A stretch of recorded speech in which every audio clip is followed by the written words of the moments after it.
E aí, tudo certo? Bem-vindas e bem-vindos. Hoje o nosso mergulho é numa daquelas perguntas que, olha, tira o sono de qualquer um que acompanha a economia. O que vai acontecer com o dólar em 2026? Porque 2025 foi uma loucura, né? Uma montanha-russa que terminou com uma incerteza gigantesca. E agora, bem no comecinho de 2026, a gente está aqui, olhando para essa neblina e tentando entender para onde vai a moeda mais importante do mundo. E para nos ajudar a navegar nisso, a gente tem um material assim, de primeira. Estamos com projeções de gigantes como Morgan Stanley, Bank of America, MUFG. E até do CBO, o Escritório de Orçamento do Congresso Americano. É gente de peso. Ok, então, a primeira coisa que salta aos olhos em quase todas as fontes é uma ideia que virou quase um consenso, né? Parece que todo mundo está apostando que 2026 vai ser um ano em formato de V para o dólar. Uma história com duas metades bem diferentes. Exatamente. E o relatório consolidado coloca números bem claros nisso. A gente vê uma faixa de projeção para o índice do dólar, o DXY, que é gigantesca para um ano só. Grande. Ela vai de uma mínima de 92,50 até uma máxima de 100,00. É muita volatilidade embutida aí. Uau, essa diferença é enorme.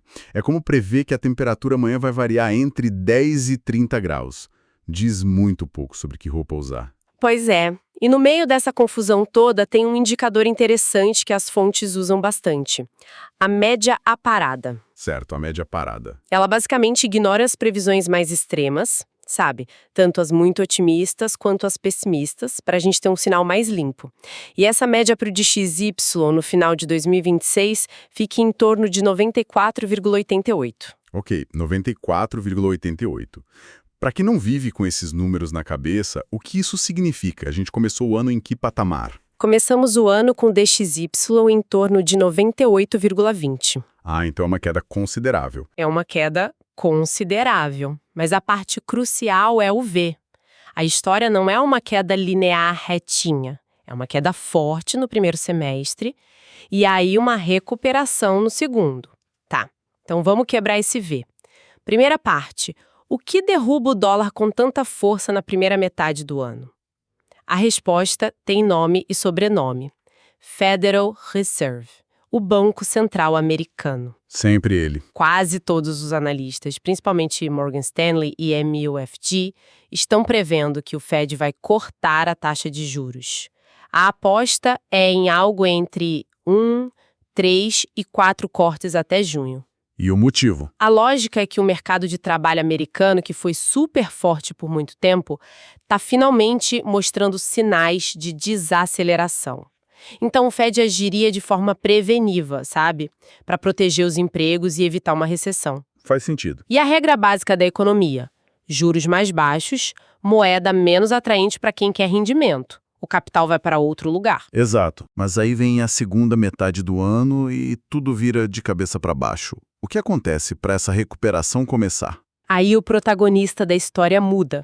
Sai a política monetária do Fed e entra a política fiscal do governo. Ah, o gatilho para essa virada é uma nova lei de estímulos, um pacote de gastos e cortes de impostos com um nome, digamos, bem modesto.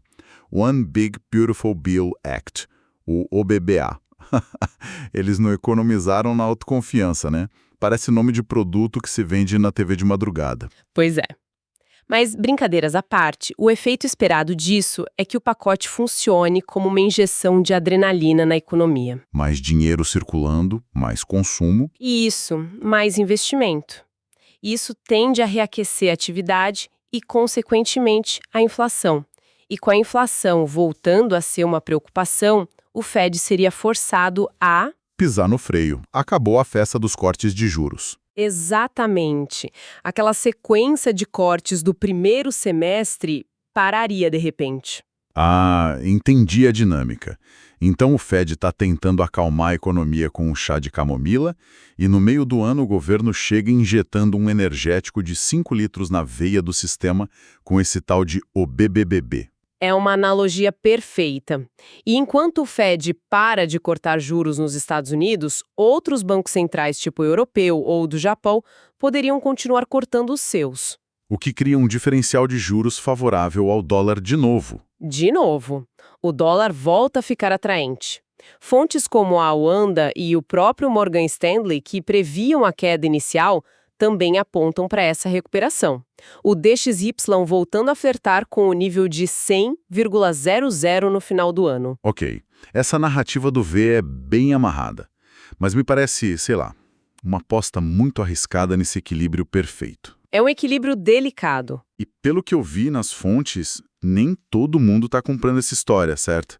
Parece que existe uma briga de gigantes acontecendo nos bastidores sobre o futuro da economia americana. Exatamente, é aqui que a coisa fica boa. Esse consenso em V é, sim, a visão majoritária, mas existem duas correntes de pensamento muito fortes que discordam dele, e por motivos opostos. Vamos lá. De um lado, a gente tem os super otimistas com os Estados Unidos. O grande porta-voz dessa visão é o Bank of America. E o que eles estão vendo que os outros não estão? Eles olham para os mesmos fatores, mas chegam a uma conclusão diferente. Eles acreditam que a economia americana é muito mais resiliente do que o consenso imagina. Muito mais. A projeção de crescimento do PIB deles para 2026 é de 2,4%, é bem acima da média. Eles veem o estímulo do OBBB não só como um fator de recuperação, mas como um foguete. E somam a isso um boom de investimento empresarial puxado por inteligência artificial. Eles são categóricos nos relatórios em dizer que o boom da IA ainda não é uma bolha, mas sim um ganho de produtividade real, que está só começando. Isso muda tudo. Se a economia está bombando, o Fed não tem por que cortar tanto juros. Exato. E esse é o ponto crucial do argumento deles. O Bank of America prevê apenas 2 cortes de juros em 2026, não 4. Só 2. Com menos cortes, a queda do dólar seria bem menor ou talvez nem acontecesse. A CaixaBank Research, outra fonte, ecoa esse sentimento.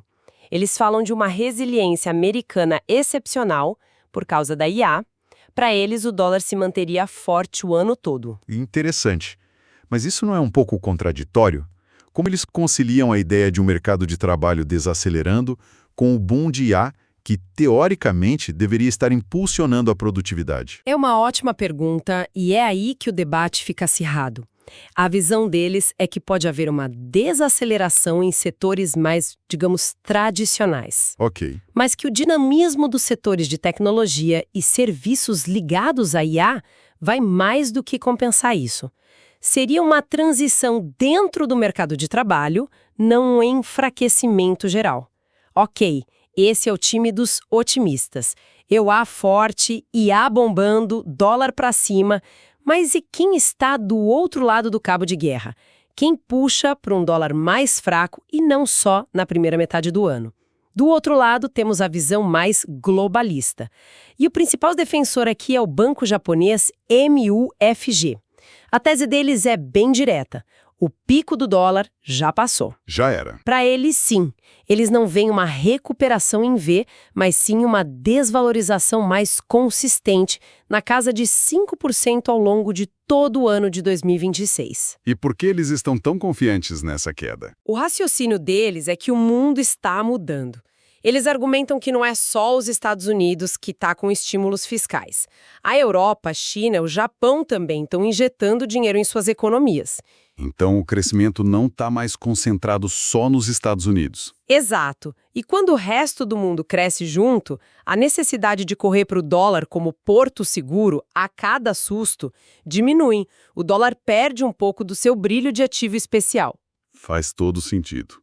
O dólar se beneficia muito do que os economistas chamam de excepcionalismo americano. Se todo mundo está crescendo, os Estados Unidos viram só mais um na multidão, por assim dizer. Precisamente. E tem um ponto ainda mais profundo aqui, que foi destacado por outra fonte, a Janus Henderson. Eles apontam para uma possível mudança de paradigma. Como assim? Historicamente, quando havia instabilidade política ou econômica nos Estados Unidos, o dinheiro do mundo todo corria para os Estados Unidos, para a segurança dos títulos do Tesouro Americano e do dólar. É o famoso flight to safety. A ironia de correr para o centro do problema em busca de segurança. Exato. Mas a Janus Henderson sugere que isso pode estar acabando. Eles observam que nos últimos eventos de instabilidade americanos, como as brigas sobre o teto da dívida, uma parte dos investidores começou a fazer o oposto, Começou a sair. a diversificar para fora dos Estados Unidos, especialmente para mercados emergentes. É como se a fonte da instabilidade agora fosse vista como arriscada demais, em vez de paradoxalmente segura. Nossa. Se essa tendência se confirmar, é uma mudança estrutural gigantesca contra o dólar. Uau, isso é pesado. Então, para resumir essa briga, de um lado, Bank of America aposta na força interna dos Estados Unidos e dá IA para manter o dólar forte. Isso. Do outro, Mufig e Janus Henderson olham para o fortalecimento do resto do mundo e para uma possível quebra de confiança na segurança do dólar, o que o enfraqueceria de forma duradoura. É a definição perfeita do cabo de guerra. Ok, então com esse campo de batalha desenhado, como a gente traduz isso em caminhos mais concretos?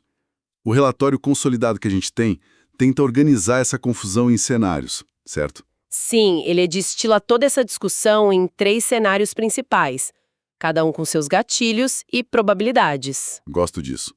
O primeiro, e mais provável, é o cenário 1, pouso suave com fraqueza controlada. Ele tem 55% de chance de acontecer. Pelo nome, imagino que esse seja o tal do V que a gente falou no começo. Exatamente. É o cenário base, o consenso do mercado se materializando. Nele, o Fed consegue fazer a mágica, corta os juros o suficiente para manter o emprego aquecido, mas sem deixar a inflação sair do controle. O equilíbrio perfeito. O estímulo fiscal do BBWA entra na segunda metade, dá um gás na economia e ajuda o dólar a se recuperar, mas sem causar um superaquecimento. O DXY terminaria o ano perto de 97,5, um pouco mais baixo do que começou, mas longe de um colapso. O famoso cenário cachinhos dourados, nem muito quente, nem muito frio. Mas com 55% de chance, ainda sobram 45% de probabilidade para coisas bem diferentes acontecerem. Qual é o próximo? O próximo é o cenário 2, virada hawkish, o retorno da inflação persistente, com 25% de probabilidade. Hawkish, postura mais dura contra a inflação. Isso. Nesse mundo, o plano do governo dá errado. Ou melhor, dá certo demais. É a faca de 2 gumes que a gente mencionou. O remédio que vira veneno. Exatamente. O gatilho aqui é o estímulo do BBWA ser tão forte que a economia superaquece. A demanda explode, as empresas não conseguem acompanhar, os preços sobem e a inflação que parecia controlada volta com tudo. Eita. Outro gatilho possível seria um choque externo. Sabe, uma nova crise no Oriente Médio que dispara o preço do petróleo. E nesse cenário, o Fed? O Fed não só pararia de cortar os juros, como seria forçado a voltar a subi-los. E aí o dólar dispararia. Dispararia. Com juros altos nos Estados Unidos, enquanto o resto do mundo está com juros baixos, o dólar se tornaria o rei absoluto. O DXY poderia terminar o ano acima de 113,50. Nos níveis mais altos dos últimos anos. Seria um cenário péssimo para países endividados em dólar, como muitos emergentes. Muito ruim. Ok, esse é o cenário de dor para o resto do mundo. E o terceiro, que fica com os 20% restantes? O terceiro é o oposto, e talvez o mais preocupante a longo prazo. É o cenário 3. Diversificação acelerada, declínio estrutural. Esse nome já assusta. Aqui, a discussão sai do sobe e desce do ano e entra numa questão sobre o futuro do papel do dólar no mundo. É a tese do MFG e da Janus Henderson levada ao extremo. Quais seriam os gatilhos para isso?